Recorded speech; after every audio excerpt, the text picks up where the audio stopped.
अस्सलाम वालेकुम स्टूडेंट्स। आज के लेक्चर में हम डिस्कस करने वाले हैं मोल एंड केमिकल इक्वेशन। मोल के बारे में हम पहले ही डिस्कस कर चुके हैं कि the amount of substance which contains Avogadro number, यानी किसी अमाउंट के अंदर जो नंबर ऑफ पार्टिकल्स है इसे हम क्या कहते हैं, इसे हम मोल कहते हैं। यानी आपने 12 ग्राम कार्बन लिया, अब उसके अंदर कार्बन के कितने एटम्स हैं, तो उसमें 6.023 मल्टीप्लाइड बाई 10⁻23 क्या होंगे, एटम्स होंगे कार्बन के। ये पिछले लेक्चर में मैं डिस्कस कर चुका हूँ, ठीक है। तो अब मोल एंड केमिकल इक्वेशन एक अलग टॉपिक है, इसके ऊपर मैं बात करने वाला हूँ कि ये mole and chemical equation topic किस मकसद के लिए है। ये स्टोइकोमेट्रिक कैलकुलेशंस को समझने के लिए है। स्टोइकोमेट्रिक कैलकुलेशन, ठीक है। स्टोइकोमेट्रिक कैलकुलेशन में हमारे पास इस बुक के अंदर मोल मोल कन्वर्जन है, मोल मास कन्वर्जन है या मास मोल कन्वर्जन है, और इसी तरह मास वॉल्यूम कन्वर्जन है या वॉल्यूम मास कन्वर्जन है। तो ये सारी चीज़ें हम इसमें अब डिस्कस करने वाले हैं कि ये किस तरह होते हैं। लेकिन अब हम इसका जो समरी है उसको समझने की कोशिश करते हैं, ठीक है। तो देखिए केमिकल इक्वेशन क्या है। केमिकल इक्वेशन, जब आपके पास कोई केमिकल रिएक्शन होता है, ठीक है, कोई केमिकल रिएक्शन होता है तो केमिकल चेंज हो जाता है, ठीक है। केमिकल चेंज हो जाता है तो वहाँ पे आपके पास केमिकल रिएक्शन हो जाता है। अब इसी केमिकल रिएक्शन को जब आप रिप्रेजेंट करते हैं सिंबल्स से ज़ाहिर करते हैं तो इसको हम क्या कहते हैं, इसको हम केमिकल इक्वेशन कहते हैं। इसको हम क्या कहते हैं, केमिकल इक्वेशन कहते हैं। या दूसरा डिफिनेशन इसका यूँ होगा कि जब आप किसी केमिकल रिएक्शन को किसी केमिकल रिएक्शन को जिसमें रिएक्टेंट्स है और प्रोडक्ट्स है उनको सिंबल्स से ज़ाहिर करें तो इसको हम क्या कहते हैं, इसको हम केमिकल रिएक्शन कहते हैं, ठीक है। या सॉरी, इसको हम केमिकल इक्वेशन कहते हैं, इसको हम केमिकल इक्वेशन कहते हैं। तो बोर्ड के ऊपर मैं इसका डिफिनेशन लिख लेता हूँ, फिर बाद में कुछ एग्जांपल्स भी आप लोगों के सामने मैं रख लेता हूँ, तो आप लोगों को इंशाल्लाह समझ आ जाएगा, ठीक है।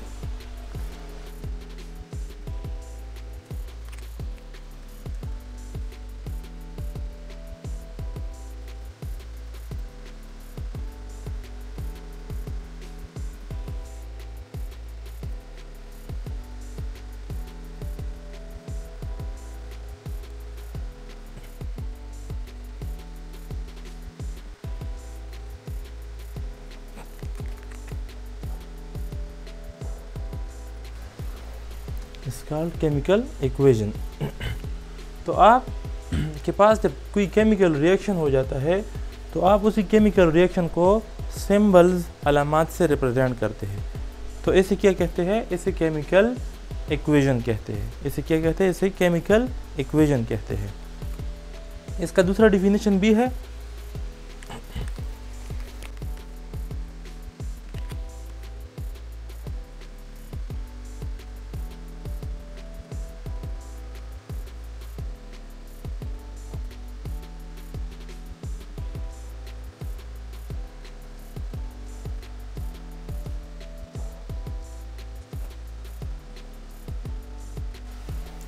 दूसरा डिफिनेशन इसका यूँ होगा, the representation of reactants and products through symbol या by symbols in a chemical reaction is called chemical equation, is called chemical equation. अब इसके बाद हम बैलेंस्ड केमिकल इक्वेशन पढ़ते हैं कि बैलेंस्ड केमिकल इक्वेशन क्या है।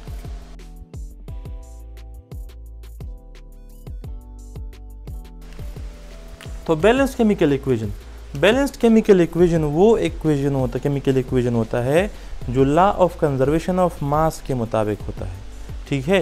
यानी जितना अमाउंट रिएक्टेंट्स के साइड पे होगा, ठीक है, उतना अमाउंट प्रोडक्ट के साइड पे भी होगा, ठीक है। इसको हम क्या कहते हैं, इसको हम बैलेंस्ड केमिकल इक्वेशन कहते हैं।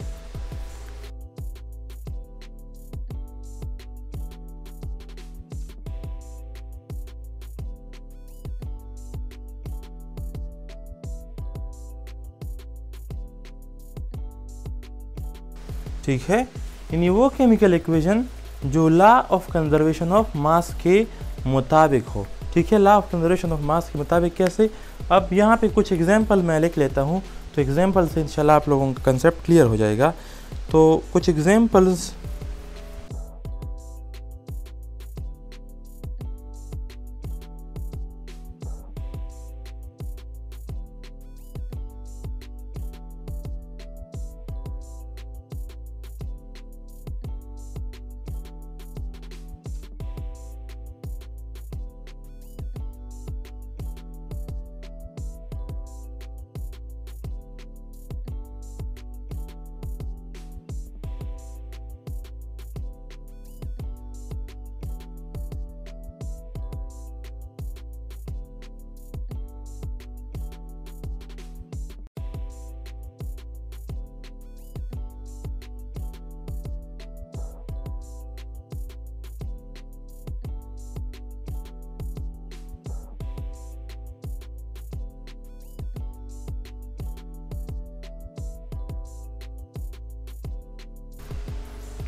तो देखिए, बेल्स केमिकल इक्वेशन या केमिकल इक्वेशन को समझने के लिए मैंने यहाँ पे 4 एग्जांपल्स लिखे हैं, 4 एग्जांपल्स। तो यहाँ से आप लोगों का जो कंसेप्ट है वो क्लियर हो जाएगा। ये है एग्जांपल 1, ये है एग्जांपल 2, ये है एग्जांपल 3 और ये है एग्जांपल 4 है। तो देखिए, पहले हम केमिकल इक्वेशन के बारे में पढ़ते हैं। केमिकल इक्वेशन एग्जांपल से, केमिकल इक्वेशन वो इक्वेशन होता है जिसमें हम अमाउंट ऑफ सब्सटेंस लेते हैं। ठीक है, अमाउंट ऑफ सब्सटेंस, और उसको हम सिंबल से ज़ाहिर करते हैं। तो देखिए, यहाँ पे 4 मोल एल्यूमिनियम है और 2 मोल क्या है, ऑक्सीजन है। ये आपस में कंबाइंड हो गए हैं, केमिकल रिएक्शन क्या है, और केमिकल रिएक्शन के बाद हमें इसने प्रोडक्ट भी दिया हुआ है, तो 2 मोल एल्यूमिनियम ऑक्साइड दिया हुआ है। ठीक है, तो अब ये क्या है, ये एक केमिकल इक्वेशन है। क्या है, ये एक केमिकल इक्वेशन है। अभी दूसरा एग्जांपल देखिए, ये यहाँ पे 1 mole of iron and 1 mole of sulphur आपस में कंबाइंड हो गए हैं और हमें 1 मोल ऑफ आयरन सल्फाइड दिया हुआ है। ठीक है, तो ये भी केमिकल इक्वेशन वो इक्वेशन होता है जिसको हम सिंबल से ज़ाहिर करते हैं, जिसको हम सिंबल से ज़ाहिर करते हैं, अलामात से। तो ये देखिए, आयरन का सिंबल है और ये सल्फर का सिंबल है। ठीक है, तो 1 mole of iron and 1 mole of sulphur combined it gives us 1 mole of iron sulphide. तो ये क्या है, ये केमिकल इक्वेशन है। इसी तरह 2 mole of hydrogen when combined with 1 मोल, ये 10 नहीं है, 1 मोल ऑफ ऑक्सीजन, तो ये 2 मोल ऑफ H2O बनाता है। तो ये भी क्या है, ये केमिकल इक्वेशन है, केमिकल इक्वेशन है। अब यहाँ पे 1 mole of carbon and 1 mole of oxygen combines, तो ये हमें देता है 1 मोल ऑफ कार्बन डाइऑक्साइड। तो ये सारे चारों के चार जो केमिकल रिएक्शंस है, ये सारे बैलेंस, ये सारे क्या है, केमिकल इक्वेशन है। ये सारे क्या है, केमिकल इक्वेशन है। और दूसरी बात ये है कि ये सारे के सारे बैलेंस केमिकल इक्वेशन है, क्योंकि मैंने लिखा हुआ है बैलेंस केमिकल इक्वेशन क्या होता है। The chemical equation which is according to law of conservation of mass is called balanced chemical equation. तो ये चारों के चारों जो केमिकल इक्वेशन है, ये बैलेंस्ड केमिकल इक्वेशन है, क्योंकि लॉ ऑफ कंजर्वेशन ऑफ मास को ओबे कर रहा है। क्योंकि अगर आप देखें इस साइड पर, ये पहले भी मैं कर चुका हूँ, तो ये बैलेंस्ड केमिकल इक्वेशन है। आयरन अगर आप लेते हैं तो आयरन का जो एटॉमिक मास है वो 56 AMU और 56 ग्राम है। ठीक है, और सल्फर का क्या है, 32 है, 32 ग्राम है। तो इन दोनों को आपस में समाप्त करने से क्या होगा कि यहाँ पे 1 मोल ऑफ आयरन सल्फाइड बन रहा है। तो 1 mole of iron sulphide, iron 56 है और सल्फर क्या है, 32 है। तो इस साइड से भी 88 आ रहा है, इस साइड से भी 88 आ रहा है। तो 88 ग्राम, यहाँ पे मैंने ग्राम नहीं लिखा है, ये ग्राम है, ये भी क्या है, ग्राम है। तो ये लॉ ऑफ कंजर्वेशन ऑफ मास को क्या कर रहा है, ओबे कर रहा है। यानी जितना मास रिएक्टेंट का है, जो लेफ्ट साइड पे होगा उसको हम क्या कहेंगे, उसको हम रिएक्टेंट कहेंगे। जो लेफ्ट साइड पे है, लेफ्ट साइड पे वो क्या होते हैं, रिएक्टेंट्स होते हैं, और जो राइट साइड पे होते हैं वो प्रोडक्ट्स होते हैं। वो क्या होते हैं, प्रोडक्ट होते हैं। तो देखिए जितना मास रिएक्टेंट्स का है उतना ही मास क्या है प्रोडक्ट का है। इस यहाँ पे देखिए अगर हम एल्यूमिनियम का कैलकुलेट करें, खुद भी कर ले, ठीक है, वीडियो लंबी हो जाएगी फिर। तो ये लॉ ऑफ कंजर्वेशन ऑफ मास को क्या कर रहा है, वो बेक कर रहा है। तो ये इसका मतलब है कि ये केमिकल इक्वेशंस है, ये चारों की चारों केमिकल इक्वेशंस है, लेकिन ये बैलेंस्ड केमिकल इक्वेशन है। ठीक है, क्या है, बैलेंस्ड केमिकल इक्वेशन है। ये वाला इक्वेशन है, क्या है, ये वाला इक्वेशन है। तो इनको हम क्या कहेंगे, बैलेंस्ड केमिकल इक्वेशन कहेंगे। अब जब हम स्टोइकियोमेट्रिक कैलकुलेशन करते हैं, स्टोइकियोमेट्रिक कैलकुलेशन का क्या मतलब है, स्टोइकियोमेट्रिक कैलकुलेशन का मतलब है कि अगर हमें किसी सब्सटेंस का जो मास है वो दिया हुआ हो तो उसके हम नंबर ऑफ मोल्स मालूम कर सकते हैं। ठीक है, या अगर किसी सब्सटेंस का जो नंबर ऑफ पार्टिकल एटम्स दिए हुए हो तो हम, और उसका मोलर मास भी हमें मालूम हो तो उसकी भी हम नंबर ऑफ मोल्स मालूम कर सकते हैं। इसी तरह अगर हम गैसेस ले लें और गैसेस का हमें मास दिया हुआ हो या उसका जो वॉल्यूम है वो हमें दिया हुआ हो तो हम उसके नंबर ऑफ मोल्स मालूम कर सकते हैं। ठीक है, तो इनको हम क्या कहते हैं, स्टोइकियोमेट्रिक कैलकुलेशन है। तो स्टोइकियोमेट्रिक कैलकुलेशंस हम परफॉर्म करते हैं मोल मोल कन्वर्जन के लिए, मोल मास कन्वर्जन के लिए, मास मोल कन्वर्जन के लिए और मास वॉल्यूम कन्वर्जन के लिए हम करते हैं ये।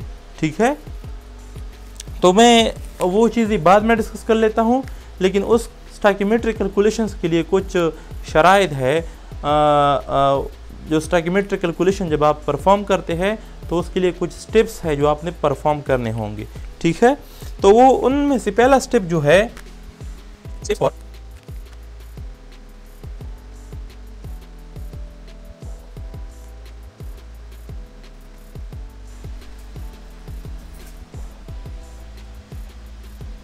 स्टोइकियोमेट्रिक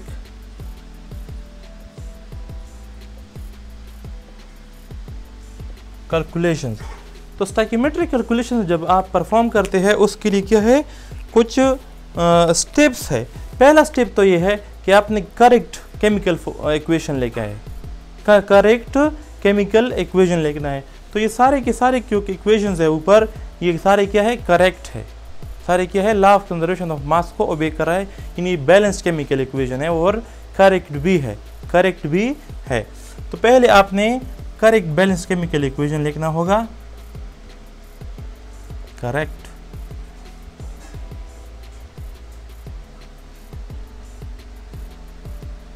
बैलेंस्ड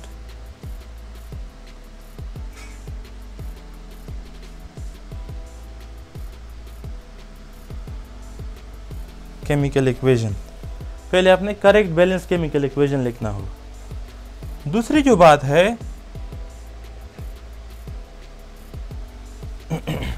दूसरी बात यह है कि आपको अगर मास दिया हुआ हो तो आप उसको मोलर मास के ऊपर डिवाइड करके नंबर ऑफ मोल्स आप वहां से काउंट कर सकते हैं।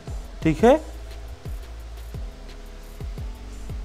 तो अगर मास दिया हुआ है तो मास को मोलर मास के ऊपर डिवाइड कर दे तो आपको नंबर ऑफ मोल्स मालूम हो जाएंगे।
तो देखिए कि अगर आपने नंबर ऑफ मोल्स मालूम करने हैं, नंबर ऑफ मोल्स आपने मालूम करने हैं, तो आप क्या करें कि जो गिवन मास है, आपको मास गिवन होगा किसी सब्सटेंस के, और उसी सब्सटेंस का जो मोलर मास है वो भी आप कैलकुलेट कर सकते हैं उनके रिलेटिव एटॉमिक मासेस से।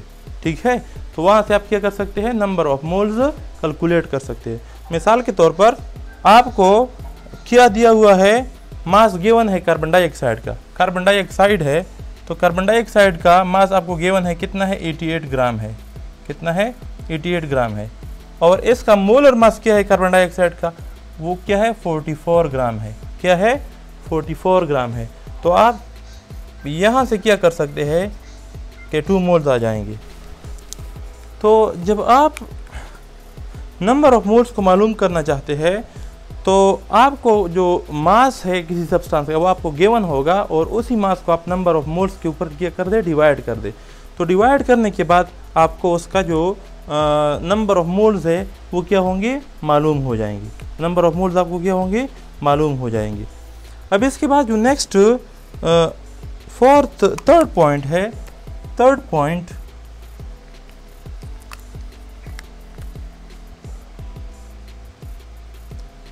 पॉइंट ये है, नेक्स्ट आप ये करें कि जो आपको रिक्वायर्ड सब्सटेंस है उसके नंबर ऑफ मोल्स अगर आपने कैलकुलेट करने हैं तो आप नंबर ऑफ मोल्स वो आप कहाँ से कैसे कैलकुलेट कर सकते हैं। नेक्स्ट पॉइंट है, तीसरा पॉइंट है, वो ये है कि अगर आपने नंबर ऑफ मोल्स कैलकुलेट करने हैं, क्या कैलकुलेट करने हैं, नंबर ऑफ मोल्स कैलकुलेट करने हैं, तो जो बैलेंस्ड केमिकल इक्वेशन है उसमें आपके पास उसका जो कोएफिशिएंट है, उसके नंबर ऑफ मोल्स यानी उसका जो कोएफिशिएंट है उसके मुताबिक आप इसको कैलकुलेट कर सकते हैं। ठीक है, कोएफिशिएंट क्या होता है, ये कोएफिशिएंट है, ये क्या है, कोएफिशिएंट है, और इसी कोएफिशिएंट को हम फिर कन्वर्जन फैक्टर है, और कन्वर्जन फैक्टर के थ्रू फिर हम वो जो नंबर ऑफ मोल्स हमें जो चाहिए वो क्या करने हैं, हमने बैलेंस केमिकल इक्वेशन में कन्वर्जन फैक्टर के थ्रू हमें मालूम हो जाएंगे। ठीक है, ये तीसरा पॉइंट है।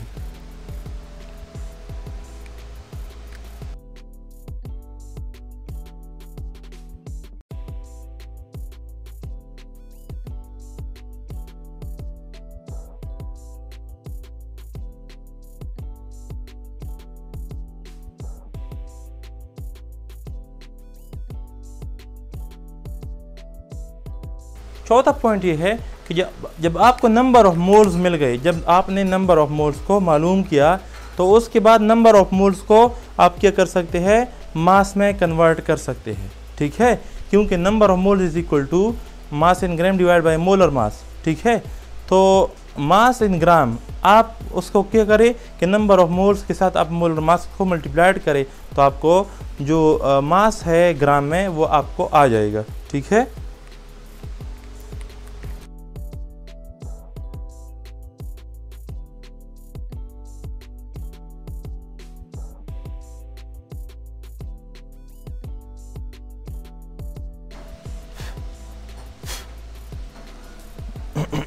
तो चौथा पॉइंट ये है कि अगर आपने मास इन ग्राम मालूम करना है, मास इन ग्राम आपने मालूम करना है, तो आपने क्या करना है कि नंबर ऑफ मोल्स को आप क्या करें, मोलर मास के साथ मल्टीप्लाई करें तो आपको क्या आ जाएगा, मास इन ग्राम आ जाएगा। मिसाल के तौर पर कैसे, अब देखें नंबर ऑफ मोल्स मुझे मिल गए, number of moles is equal to mass in gram divide by molar mass. तो सपोज करें कि मैंने इन स्टेप्स को फॉलो करते हुए मुझे नंबर ऑफ मोल्स मालूम हो गए, तो नंबर ऑफ मोल्स कितने हैं, सपोज करें कि नंबर ऑफ मोल 2 है। ठीक है, और मोलर मास क्या है, मोलर मास ये है 44 है, क्या है 44 ग्राम है, ग्राम पर मोल है, ग्राम पर मोल है। तो 44 को जब मैं क्या करता हूँ 2 से मल्टीप्लाई करता हूँ तो इससे क्या जाएगा 88 ग्राम आ जाएगा, क्या जाएगा 88 ग्राम आ जाएगा। तो आपने क्या किया कि मोलर मास को नंबर ऑफ मोल से मल्टीप्लाई किया तो आपको क्या मिल गई, आपको मास मिल गया। क्या मिल गया, आपको मास मिल गया। तो ये क्या थी, steps involving in stoichiometric calculation. Stoichiometric calculation में यही स्टेप्स इन्वॉल्व है। इंशाल्लाह आगे हम मोल मास कन्वर्जन, ये सारे जो कन्वर्जन फैक्टर्स है वो भी डिस्कस करते हैं। तो अभी के लिए इतना ही काफ़ी है, नेक्स्ट लेक्चर में इंशाल्लाह मिलते हैं।